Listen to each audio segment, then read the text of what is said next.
Bismillahirrahmanirrahim. Assalamualaikum warahmatullahi wabarakatuh. Apa kabar teman-teman sekalian? Jumpa lagi bersama saya di channel Ruang Info.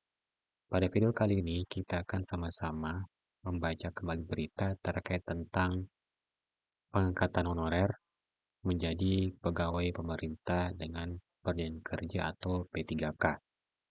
Seperti yang saya kutip dari berita jatim.viva.go.id, itu menyatakan tagline dua syarat tenaga honorer diangkat P3K tanpa tes sesuai amanat Undang-Undang ASN tahun 2023. Sebelum kita baca lebih lanjut mengenai beritanya, bagi teman-teman yang baru bergabung, silakan untuk klik subscribe terlebih dahulu. Terima kasih. Baik, kita lihat di sini.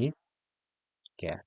Jadi, tahun 2024 itu menjadi tahun yang sangat dinanti oleh pejuang ASN yang masih berstatus honorer.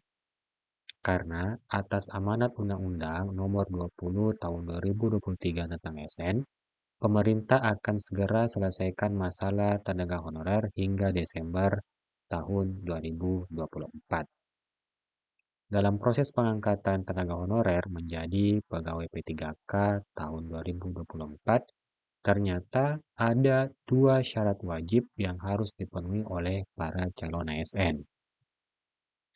Kedua syarat itu yang disebut-sebut wajib dilalui oleh setiap CASN jika ingin diangkat menjadi pegawai P3K.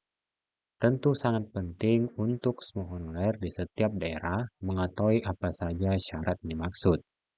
Apalagi saat ini rekrutmen CASN tahun 2024 atau seleksi P3K tahun 2024 sudah di depan mata. Lebih lanjut, kemudian atas amanat Undang-Undang ASN tahun 2023, ternyata pemerintah itu menjadikan para non-ASN ini menjadi salah satu fokus utama di rekrutmen CASN tahun 2024. Oke, jadi bersiaplah untuk semua tenaga honorer menyambut pengangkatan menjadi P3K tahun 2024. Dan perhatikan syarat yang telah ditetapkan oleh Menpan RB dan BKM. Sebelumnya, BKM telah melakukan verifikasi dan validasi data terhadap 2,3 juta data tenaga honorer yang telah melampirkan SPT JM atau Surat Pertanggungjawaban Mutlak. Kemudian, ternyata dari total 2,3 juta data tenaga honorer tersebut, ternyata yang diangkat menjadi P3K yang sudah terangkat itu yakni sekitar 740 ribuan peserta. Berarti masih banyak sisa ya, sekitar 1,6 lebih yang belum terangkat menjadi pegawai P3K. Nah, kita skip saja. Jadi berdasarkan amanat Undang-Undang ASN tahun 2023, para non-ASN atau tenaga honorer itu harus diselesaikan paling lambat Desember tahun ini. Nah, tenaga honorer manakah yang akan diangkat menjadi P3K menurut Undang-Undang ASN tersebut, yakni lebih tepatnya pasal 66 Undang-Undang ASN nomor 20 tahun 2023.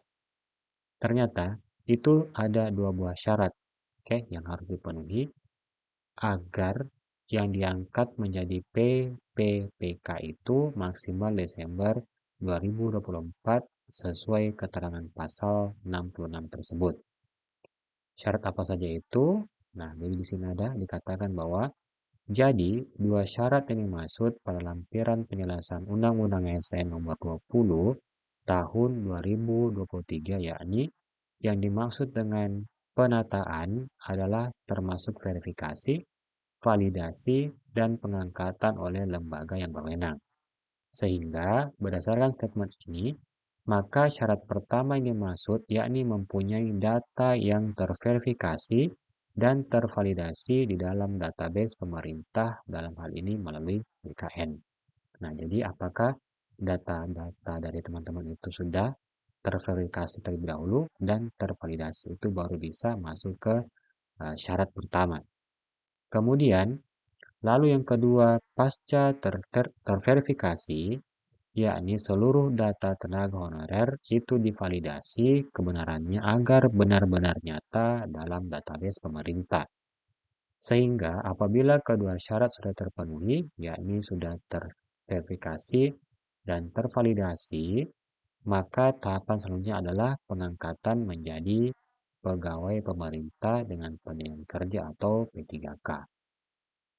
Di samping itu, ada juga kategori yang tidak akan diangkat menjadi ASN atau PPPK 2024, yakni yang tidak memenuhi SPTJM dan tidak melalui verval data akan dihempaskan secara otomatis. Oke, jadi itulah berita terkait tentang pengangkatan honorer ini teman-teman pada tahun 2024. Kita berdoa saja semoga teman-teman honorer itu dapat diberikan hasil yang baik sehingga tidak ada lagi honorer pada tahun Desember, maaf, pada tahun 2024 nanti, tahun ini pada bulan Desember. Oke. Kalau begitu sekian untuk berita hari ini. Terima kasih telah menonton. Sekian dari saya. Assalamualaikum warahmatullahi wabarakatuh.